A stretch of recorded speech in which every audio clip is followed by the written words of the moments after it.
네, 하나님의 말씀 보겠습니다. 시편 32편 1절에서 8절까지를 보겠습니다.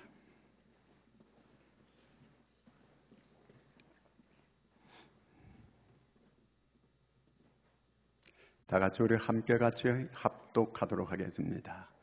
허물의 사함을 받고 자신의 죄가 가려진 자는 복이 있도다. 마음에 간사함이 없고 여호와께 정죄를 당하지 아니하는 자는 복이 있도다. 내가 입을 열지 아니할 때에 종일 신음함으로 내 뼈가 쇠하였도다. 주의 손이 주야로 나를 누르시오니 내 진액이 빠져서 여름 가뭄에 마름같이 되었나이다. 내가 이르기를 내 허물을 여호와께 자복하리라 하고 주께 내 죄를 아뢰고 내 죄악을 숨기지 아니하였더니 곧 주께서 내 죄악을 사하셨나이다. 이로 말미암아 모든 경건한 자는 주를 만날 기회를 얻어서 주께 기도할지라. 진실로 홍수가 범람할지라도 그에게 미치지 못하리이다. 주는 나의 은신 저희오니 환난에서 나를 보호하시고 주 구원의 노래로 나를 두르시리이다. 내가 내 갈 길을 가르쳐 보이고 너를 주목하여 훈계하리로다. 아멘. 할렐루야. 자, 제목이 뭐죠? 복이 있는 자. 자, 어떤 자가 복이 있는 자인가? 잘 하나님의 말씀을 들어보시기 바랍니다. 여러분, 다윗이라고 하는 이름을 우리가 교회 다니는 사람은 수도 없이 많이 들어봤습니다. 신약성경의 맨 처음에 마태복음 1장 1절이 신약성경의 맨 처음이잖아요. 자, 여기 어떻게 기록되어 있느냐면요, 아브라함의 자손과 아브라함과 다윗의 자손 예수 그리스도의 계보라. 이거 안 보여주네. 마태복음 1장 1절이에요. 시작. 아브라함과 다윗의 자손 예수 그리스도의 계보라. 그러니까 인류의 구세주 대신 예수 그리스도께서 바로 다윗의 이 자손이라는 거예요. 그게 후손이라 그 말입니다. 그 정도로 이 다윗이 아주 대단한 인물이에요. 성경 전체에 사람 이름치고 다윗만큼 많이 나오는 인물은 없습니다. 800번 이상이 나온다고 합니다. 자, 이렇게 아주 대단한 인물이에요. 그리고 하나님께서 다윗은 정직한 사람이라고 하는 것이 마치 별명처럼 그렇게 붙어 다닙니다. 내 종 다윗은 정직한 사람이라. 이렇게 늘 주님께서 그렇게 다윗을 정직한 사람이라고 이렇게 부를 정도로 그는 정직한 사람이었습니다. 자, 이 한마디로 다윗이 아주 인격적인 사람이었다는 그 얘기입니다. 그가 한때는 어릴 때에 물맷돌로 골리앗을 무너뜨려 가지고 모든 이스라엘 사람들이 다윗은 만만이고 사울은 천천히라. 이렇게까지 다윗을 찬양했습니다. 이스라엘에 그는 사울 다음으로 위대한 통합된 이러한 왕으로 이렇게 기름 부어 세워 주셨습니다. 다윗이 이렇게 왕이 되기 전에 사울 왕이 저거 살려놓게 되면 자기 아들 요나단이 왕이 안 되고 다윗이 된다고 하는 걸 알고 있어요. 그래서 다윗은 죽여야 된다. 10년 넘게 군사를 풀어가지고 다윗을 잡아 죽이라고 명령을 내리고 10년 이상 쫓아다녔습니다. 그런데 10년 이상을 하나님께서 다윗을 눈동자처럼 지키고 보호해 주었습니다. 그가 기도할 때마다 다른 이웃 나라들이 쳐들어오게 되면 하나님께 다윗이 기도해요. 하나님 어떻게 할까요? 물어보면 하나님께서 내가 네 손에 붙였느니라. 이러면 이기는 거예요. 언제든지 그저 이웃 나라가 쳐들어오게 되면 하나님께 기도하면 어떻게 할까요? 그러면 내가 네 손에 붙였다. 그러면 이기는 거예요. 백전백승하는 이러한 이 다윗이었습니다. 그래서 그는 고백하기를 여호와는 나의 목자시니 내가 부족함이 없으리로다. 이렇게 고백할 이 정도의 그런 다윗이었습니다. 그런데 오늘 말씀 한번 3절 4절을 같이 한번 읽어보겠습니다. 내가 입을 열지 아니할 때에 종일 신음함으로 내 뼈가 쇠하였도다. 주의 손이 주야로 나를 누르시오니 내 진액이 빠져서 여름 가뭄에 마름같이 되었나이다. 종일 신음한다는 거예요. 끙끙끙끙끙끙 앓고 다니는 거예요. 이 여름 가뭄에 이 식물이 말라지는 것처럼 자기 몸이 말라가지고 삐뚤어질 정도가 되고 뼈가 쇠하여서 뼈마디가 쑤시고 자 견딜 수 없는 양심의 고통, 육체의 고통, 자 이런 이 고통 견뎌낼 수가 없습니다. 어찌하여 이 다윗이 이 지경이 이렇게 됐을까? 계속 하나님이 자기를 짓누르고 있다는 거예요. 그러니까 양심에 계속 하나님이 채찍질하고 있다는 그 뜻이거든요. 이게요. 그렇기 때문에 그는 견딜 수가 없습니다. 그런데 그가 왜 이렇게 됐는지를 말하고 있어요. 이 길을 해결할 수 있는 방법을 자기가 알고 있습니다. 그런데 실제 그렇게 하지 못해요. 왜? 용기가 없으니까. 그렇게 하지 못하고 있어요. 자기가 어떻게 하면 이것이 해결될 수 있을까? 약 먹는다고 이거는 해결될 일도 아니고 병원에 가서 어떤 뭐 수술해가지고 고칠 어떤 이런 일이 아니라는 거예요.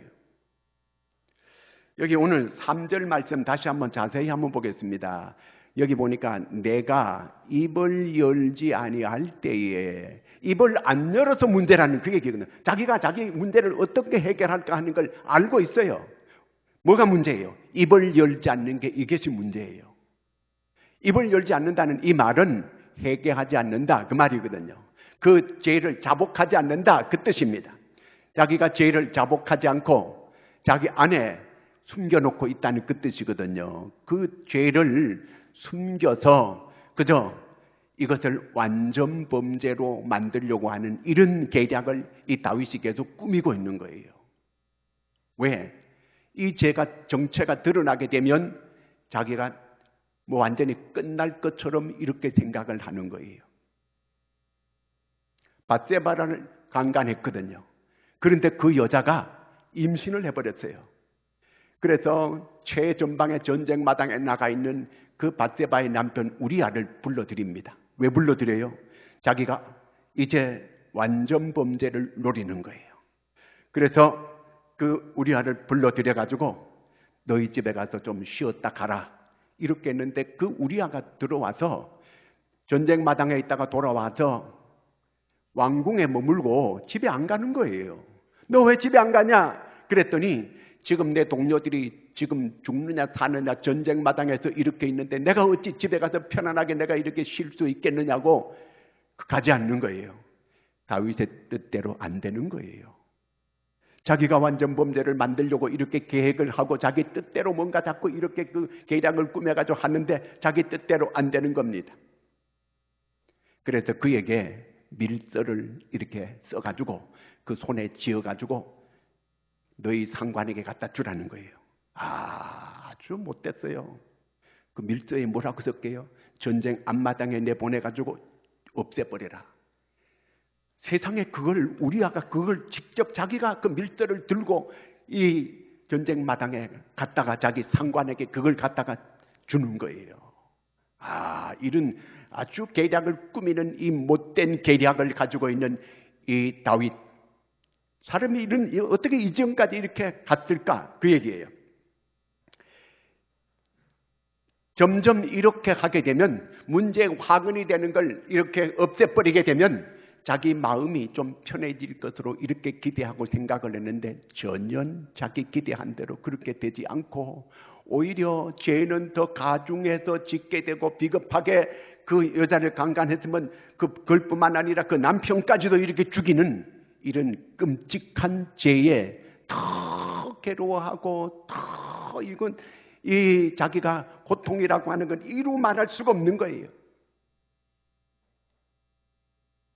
입을 열지 아니하고 이렇게 하근되는 거 없애기만 하면 이제 이 문제가 좀 잘 해결되리라고 이렇게 스스로 생각을 했는데 그게 그렇게 되지 않고 하나님이 오히려 더 자기 마음을 찐누르고 계시다는 거예요. 막 눌러대는 거예요. 하나님이 그 마음속을 계속 채찍질하는 거예요.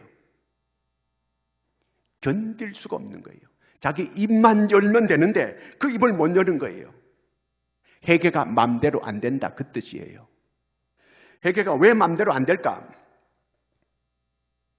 회개가 잘 되면 그건 은혜예요. 큰 은총이에요. 그래서 하나님께서 회개가 잘 안 되기 때문에 회개가 될 수 있게끔 계기를 만들어 주는 거예요, 하나님께서. 그래서 어떤 사람들은 사업이 망하게 한다든가, 그래서 회개할 수 있게 만들어주고, 또 어떤 사람들은 크게 병이 오게 해가지고 자기가 회개할 수 있게끔 그렇게 또 만들어주시고, 또 어떤 사건을 만나게 해가지고 부딪히게 해가지고 그 회개할 수 있게끔 그렇게도 만들어주시는 겁니다. 이렇게 기회가 왔을 때 그 기회를 놓치지 말고 붙잡아야 되는 거거든요. 그런데 이 기회를 놓치고 나면 그 다음에는 기회가 없어질 때가 있어요. 가룟 유다가 그렇습니다. 하나님, 예수님께서 그에게 회개할 수 있는 기회를 여러 번 줬어요. 빌라도가 회개할 수 있는 기회가 여러 번 있었습니다. 그런데 그 기회를 다 놓쳐버립니다. 바리새인들이 회개할 수 있는 기회가 있었어요. 그걸 다 놓쳐버리게 됩니다. 가야바 대제사장이 회개할 수 있는 기회가 있었어요. 그 회개할 기회를 다 놓쳐버리고 말게 됩니다. 회개할 기회를 놓치게 되면 그 다음에는 이제 어렵게 돼요. 그런데 하나님께서 이 다윗에게 회개할 기회를 만들어주는 거예요. 누구를 보내요? 나단 선지자를 하나님께서 그에게 보내는 거예요. 나단 선지자가 그를 찾아와서 이렇게 얘기합니다. 사무엘라 12장 1절 2절을 같이 한번 보겠습니다. 여호와께서 나단을 다윗에게 보내시니 그가 다윗에게 가서 그에게 이르되 한 성읍에 두 사람이 있는데 한 사람은 부하고 한 사람은 가난하니 그 부한 사람은 양과 소가 심히 많으나. 그런데 이 부자가 자기 집에 손님이 왔어요. 그러면 자기 집에 양도 많고 소도 많고 하면 자기 집에 거 잡아야 될 거 아니에요. 근데 그 가난한 집에 마치 자기 딸처럼 애지중지 기르고 이렇게 같이 먹고 같이 지내고 있는 그 양을 빼앗아 와가지고 잡아가지고 그 손님을 대접했다는 거예요. 다윗이 듣고 있다가 그 놈을 당장 요절을, 이런 말은 없어요. 화를 냈어요.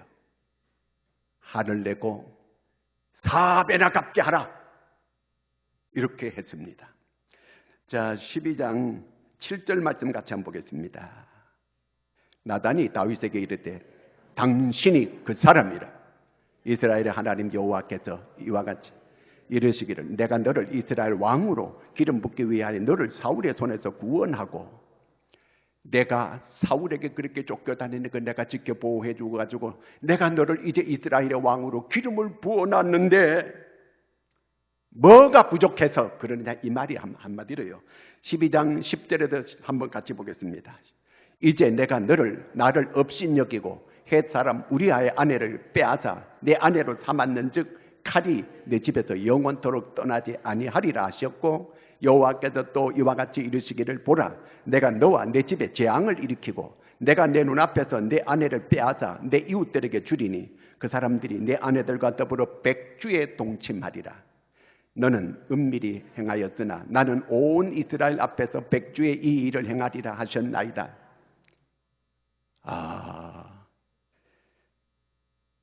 이렇게 하나님께서 이 나단 선지자를 보내가지고 다윗을 무자비하게 책망을 하는 거예요. 자, 이제 이 나단 선지자 얘기를 쫙 들었어요. 다윗의 마음에는 이런 마음이 있었어요. 자기 죄를 정당화하려고 하고 보편화시키려고 했어요. 나만 그런 죄인이냐? 나보다가 더 나쁜 놈은 얼마나 더 많으냐? 얼마든지 그렇게 말하고 싶었어요. 정당화시키고 그 다음에 죄의 원인을 완전히 외면하는 거예요. 그래서 다른 사람한테 이 문제를 전가시키려고 하는 거예요. 그래서 자기가 완전 범죄를 노리려고 이렇게 했던 사람이 바로 이 다윗입니다. 그러다가 완전 범죄를 하려고 하다가 강간죄에서 이제는 살인죄까지 이제 죄가 가중되는 이런 결과까지 가져오게 됐습니다. 이렇게 나단 선지자를 통해서 큰 책망을 받고 다윗이 회개합니다. 회개이 정말 쉽지 않았어요. 왜냐하면요, 이 당시에는 이 왕이라고 하는 게 백성들의 모든 생사 여탈권을 다 쥐고 있어요. 삼권을 다 왕이 다 가지고 있어요.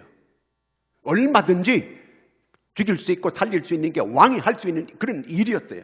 그리고 또 그 당시에 왕들은 수많은 이런 처첩을 거느리고 사는 그 당시에 풍조가 바로 그와 같았습니다.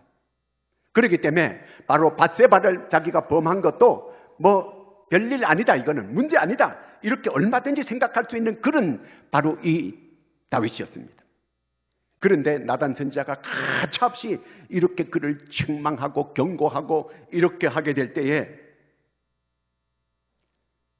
자기는 자기 마음속에 정말 그 뼈마디가 녹아내리는 이런 아픔을 느꼈고, 그리고 또한 자기 몸이 막 그냥 여름 가물에 이 식물들이 삐틀어지는 것처럼 자기 몸이 막 틀어지게 되고 계속 하나님께서 자기를 짓누르고 있는 걸 견뎌낼 수가 없는 거예요.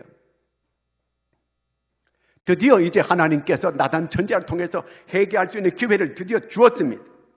근데 문제가 뭐냐 하면은 자기가 여기에서 만약에 이 사실을 전부 다 드러낸다고 한다면 자기 체면이 말이 아니고 자기 권세가 말이 아니고 자기 채통이 말이 아니고 완전히 모든 게 땅바닥에 떨어진다고 하는 걸 자기가 알고 있어요.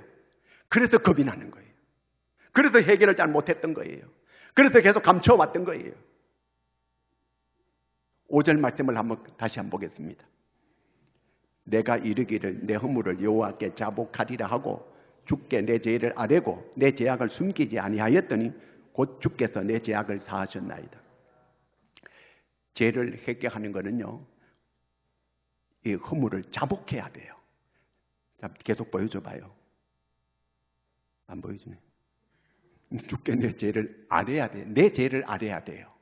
그 다음에 그 죄악을 숨기지 말아야 돼요. 그러니까 변명해도 안 되고 둘러대도 안 되고 변명하면 안 되고 그냥 이것은 자기 죄를, 내가 죄를 지었다고 하나님께 그대로 그걸 고백하라, 그 얘기예요. 자,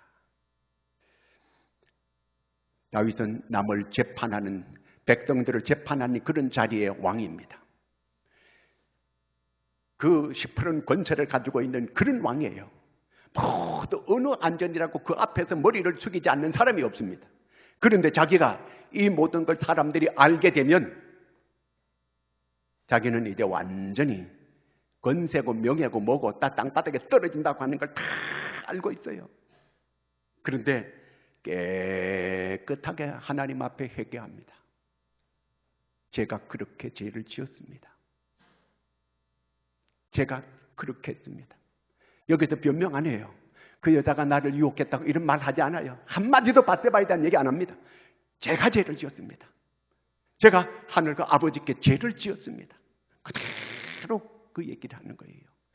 이런 죄를 숨겨가지고 있게 되면 너무너무 이게 괴로웠고 너무너무 힘들었고 기도가 안 되는 거예요. 대전 KT 지사의 대전에 그 KT 지사의 편지가 한 장 날아왔어요.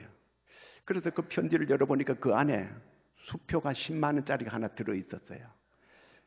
그 편지를 보낸 사람이 어떤 사람이냐 하면 자기가 대전에 있을 때 거기에 그 공중전화 박스에서 그 공중전화가 고장이 났다는 거예요. 그 돈 안 넣고도 전화가 막 되더래요. 그래서 계속 그걸 썼대요, 그렇게. 근데 이제 나이가 들어가지고 교회를 다니면서 가만 생각하니까 기도할 때마다 자꾸 그게 떠오르는 거예요. 그 기도가 안 되는 거예요. 그래서 직접 KT 그 사무실에 가가지고 얘기를 하려고 해도 용기가 안 나고 그래서 편지를 써가지고 보낸 거예요. 그와 같은 사실이 있었노라고.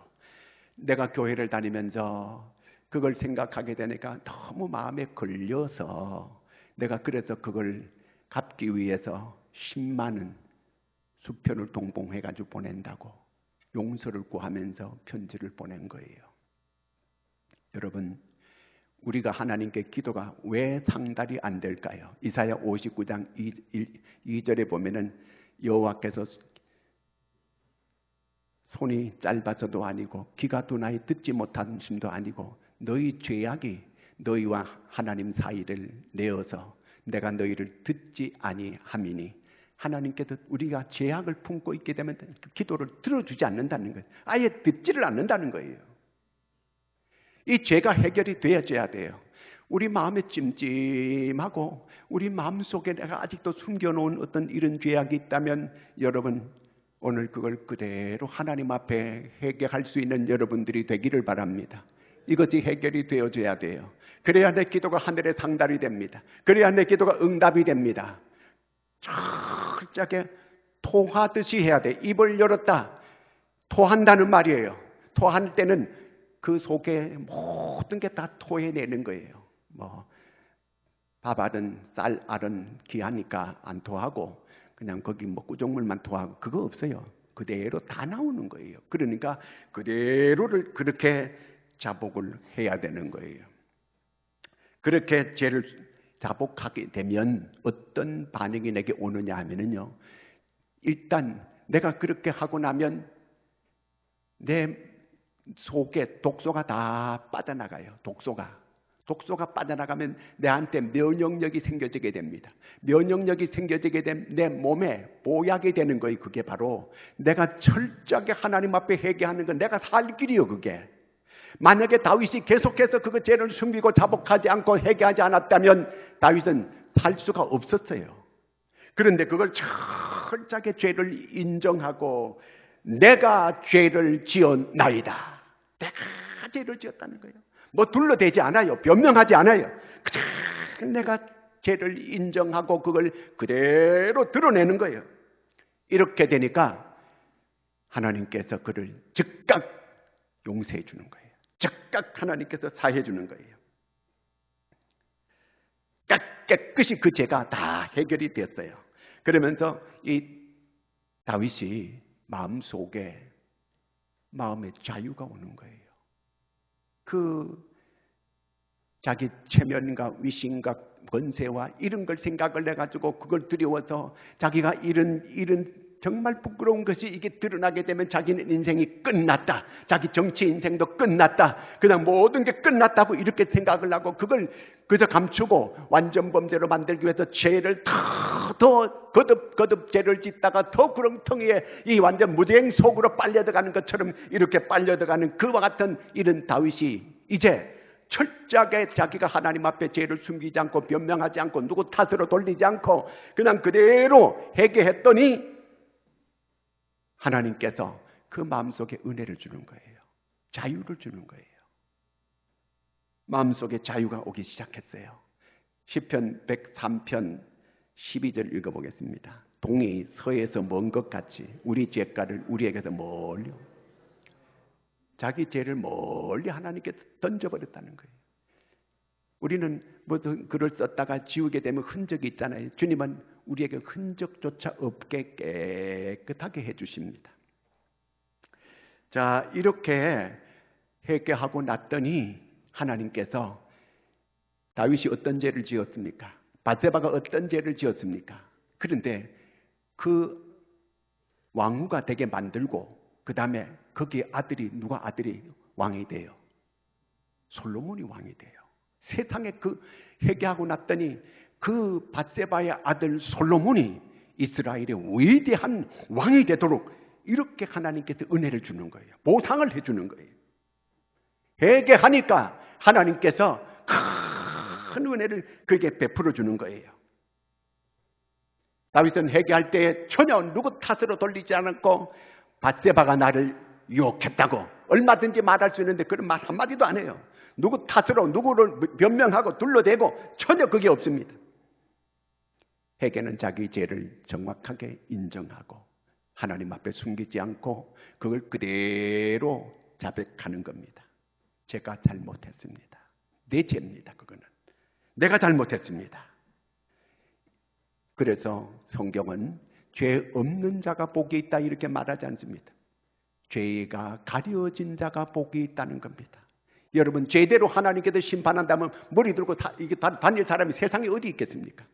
하나님 앞에 회개만 하면 하나님이 그에게 죄를 사해 줄 뿐만 아니라 복을 주신다는 거예요. 여러분 사죄의 은총과 복을 누리는 여러분들이 되기를 바랍니다. 그 다음에 오늘 6절 말씀을 한번 같이 읽겠습니다. 이로 말미암아 경건한 자는 주를 만날 기회를 얻어서 주께 기도할지라 진실로 홍수가 범람할지라도 그에게 미치지 못하니. 여기 보니까 하나님하고 이 죄 문제가 해결이 되고 하나님과 관계만 회복되게 되면 그가 기도할 때에 홍수가 범람해도 하나님께서 미치지 못하게 막아주겠다는 거예요. 여러분, 홍수는 밀려 들어오는 거 감당 못합니다. 이건 누구도 감당 못하는 거예요. 이 전에 보니까 그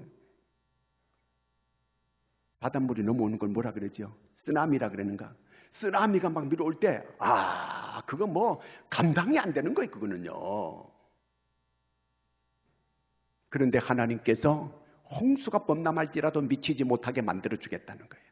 죄가 해결이 되고 하나님과 관계만 바르게 된다면 하나님께서는 그런 사람의 기도를 들어가지고 이런 죄를 하나님께서 미치지 못하도록 막아주겠다는 거예요. 그 다음에 7절을 또 보겠습니다. 주는 나의 은신처여니 환난에서 나를 보호하시고 구원의 노래로 나를 두르시리이다. 환난에서 나를 보호해 주겠다는 거예요. 제가 요즘 읽는 책 가운데 끌어당김의 힘이라고 하는 책이 있어요. 조셉 머피 목사가 쓴 건데 거기 보면 이런 얘기가 나와요. 조셉 머피 목사가 월남전에 참여했다가 이렇게 미국으로 돌아온 그 사람의 얘기를 들었어요. 자기가 그 부대에 있을 때 자기 부대에 시찰을 나갔대 이렇게요. 근데 빼뚜공들이 이렇게 매복하고 있다가 총을 쏴가지고 다 죽었다는 거예요. 자기 같이 나간 사람들이. 자기는 살았다는 거예요. 그 적들이 자기를 하나도 못 보더라는 거예요. 그 다 죽었는데 와가지고 전부 다 무기 같은 거 주머니 뒤져가지고 무기하고 뭐 다 가지고 가더래요. 근데 자기를 못 보더라는 거예요. 그래도 자기가 미국에 돌아와서 그 자기 어머니한테 얘기했대요. 어머니한테 얘기했더니 내가 너를 위해서 적들이 내 아들은 절대로 보지 않게 해달라고 알지 못하게 보지 않게 못 보게 해달라고 계속 기도했다는 거예요. 내가 이놈아 너를 위해서 적들이 네 눈에 네가 안 보이도록 그렇게 기도했다. 이렇게 엄마가 얘기하더라는 거예요. 여러분, 환난에서 우리를 구원해 주는 줄로 믿으시기 바랍니다. 죄 문제가 해결해도 하나님과 관계만 바르게 되고 하나님께 기도하게 되면 하나님께서 그 모든 이런 환난에서 우리를 보호해 준다는 것, 구원해 준다는 겁니다. 그 다음에 8절 한번 읽어보겠습니다. 내가 내 갈 길을 가르쳐 보이고 너를 주목하여 훈계하리로다. 내가 직접 너를 주목하여 너를 지도해 주겠다는 거예요. 내가 직접 개인 지도해가지고 너를 갖다가 인도해 주겠다 그 얘기예요. 여러분, 아무리 기가 막혀도 길 대신 주님께서 우리를 인도해 주시면 우리 앞길이 훤히 다 보일 수 있는 겁니다.